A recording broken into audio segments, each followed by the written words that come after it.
Mortal Kombat 11 is right around the corner, and judging from the opening cutscene, shit's about to go down. I will destroy our enemies before they destroy us, starting with you. But what has happened in the Mortal Kombat storyline? Well, if you need a refresher, you've come to the right place. Welcome to Mojo Plays, and this is our Mortal Kombat story recap. It is only a matter of time. Before we begin, we publish new content all week long, so be sure to subscribe and ring the bell to get notified about our latest videos. Now, a lot has happened in Mortal Kombat since the franchise started back in 1992.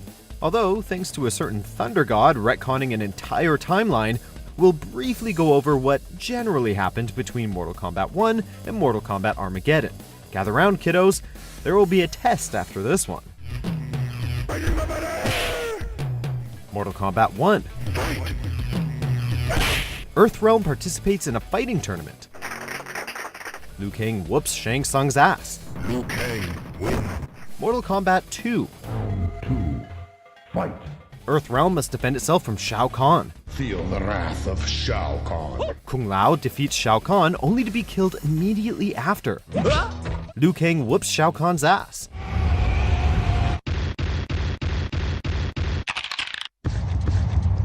Mortal Kombat 3. Shao Kahn invades Earthrealm, breaking the rules of Mortal Kombat.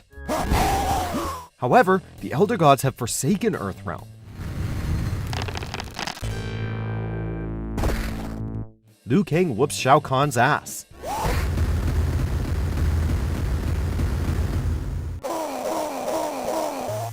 Mortal Kombat 4/Gold. Fight. The fallen Elder God Shinnok has kidnapped Princess Kitana and gathers Earthrealm's greatest warriors to help him. Kitana? Yes, Liu Kang. It is I. Liu Kang whoops Shinnok's ass. Mortal Kombat Deadly Alliance.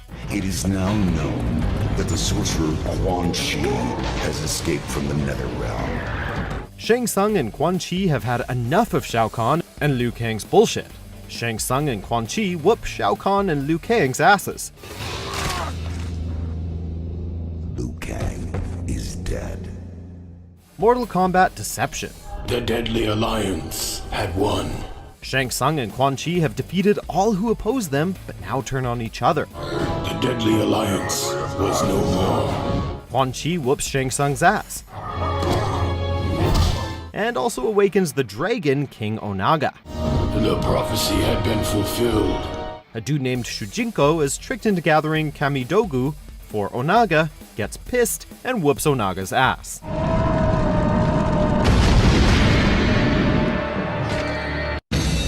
Mortal Kombat Armageddon.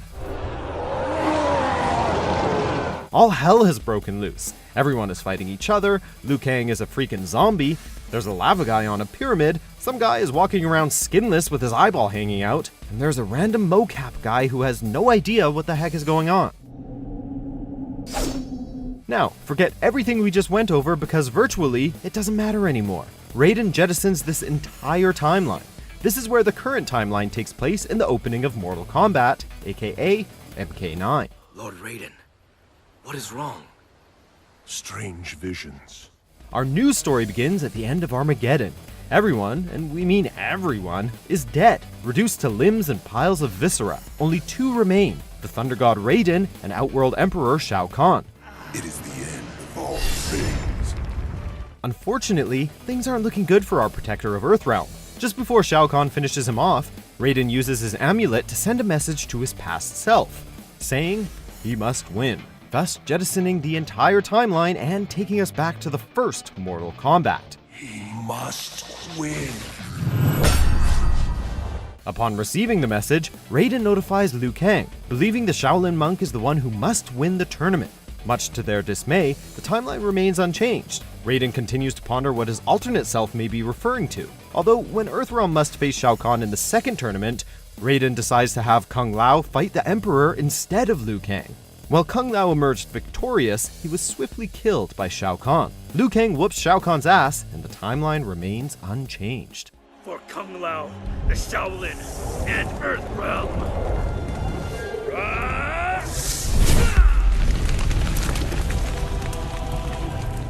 At this point, we have now entered Mortal Kombat 3. Shao Kahn has invaded Earthrealm, and the Lin Kuei have proceeded with the Cyber Initiative. Sub-Zero is a killer robot, Sindel is revived, and Cabal turns into, well, cyberpunk Sonic the Hedgehog. Unfortunately, Raiden continues to question the meaning behind "he must win," and he is out of answers. I do not know. My attempts to alter future events have had negative consequences. While the Earthrealm warriors try to assemble a plan to stop Shao Kahn, Raiden and Liu Kang visit the Elder Gods. Unfortunately, they claim that Shao Kahn has not violated the rules of Mortal Kombat and dismiss Raiden's beliefs. When they return, the Mentor and Monk find most of their friends killed by Sindel. Victory is mine, Shaman. The only remaining survivors are Johnny Cage and Sonya Blade. Their only hope lies in figuring out the meaning behind "he must win." After a confrontation with the sorcerer Quan Chi, Raiden finally figures it out. "He must win" refers to Shao Kahn. Raiden must allow Shao Kahn to merge the realms in order for the Elder Gods to intervene. The Thunder God travels back to Earthrealm and tells his revelation to Liu Kang. Unfortunately, Liu Kang wasn't keen on surrendering to the Emperor of Outworld. After seeing his dead friends, it was clear to the Shaolin monk that his mentor had gone mad. In a fit of rage, Liu Kang attacks Raiden, but is consequently killed. Just as he planned, Raiden surrendered Earthrealm to Shao Kahn, and just as the Emperor was about to merge the realms, the Elder Gods intervened, imbuing Raiden with their powers. Raiden whoops Shao Kahn's ass. You merge realms without victory in Mortal Kombat. Our penalty is clear. It is then revealed that Quan Chi had been working for someone else, the fallen Elder God Shinnok, who plans to conquer both Earthrealm and Outworld. With Shao Kahn gone, Mileena became the new ruler of Outworld. However, at some point, she was overthrown by one of her servants, Kotal Kahn. Kano was to kill you, miserable snake! We now enter the events of Mortal Kombat 10. Alongside Rain and Baraka, Mileena attempts to assassinate Kotal Kahn and his servant, Devora, the creepy insect lady, remember? Make way for Kotal Kahn. Move! Mileena is easily defeated, but manages to escape by using a mysterious amulet. Li Mei, a leader among Outworld's refugees, visits the Special Forces faction on Earthrealm. Johnny Cage, Sonya Blade, and Kenshi recognize the amulet from Li Mei's description. It is the same amulet they used to imprison Shinnok many years ago. This happened sometime between MK9 and MK10. With the help of the MK10 kids, Cassie Cage, Jackie Briggs, Kung Jin, and Takeda Takahashi, Special Forces eventually discovers that Devora has been a double agent for Shinnok the entire time. And our Wasp Lady steals the amulet to assist Quan Chi in summoning Shinnok. Special Forces succeeds in capturing Quan Chi, but their base is soon infiltrated by Hanzo Hasashi and the Shirai Ryu clan. I will have Quan Chi. We have things under control. You can... He must die. Following a few fights with Kenshi, Johnny, and Sonya, Hasashi finally exacts his revenge on Quan Chi, the sorcerer who murdered his family. Just as Scorpion is about to execute him, Devora tosses the amulet as Quan Chi quickly casts the spell. Shinnok has been freed once more.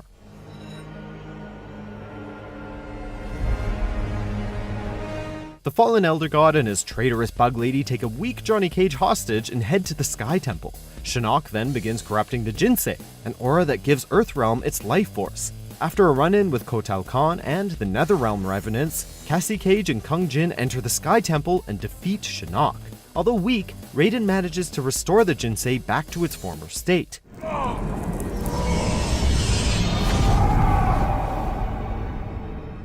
In a post-credits scene, we see Raiden talking to the Netherrealm's new rulers, former Revenants Liu Kang and Kitana. He warns them that if they ever attempt to invade Earthrealm, they will feel Raiden's wrath. There are fates worse than death. Raiden leaves them with the severed head of Shinnok.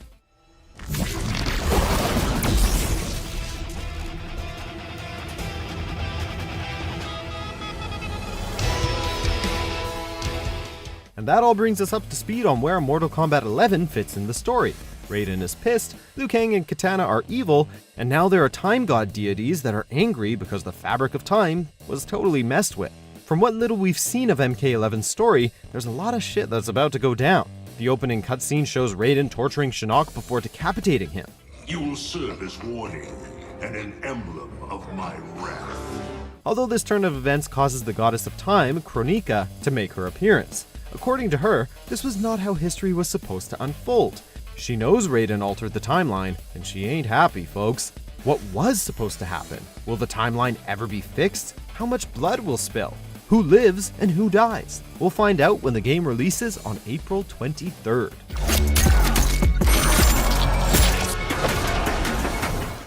Check out these other great clips from Mojo Plays, and be sure to subscribe and ring the bell to be notified about our latest videos.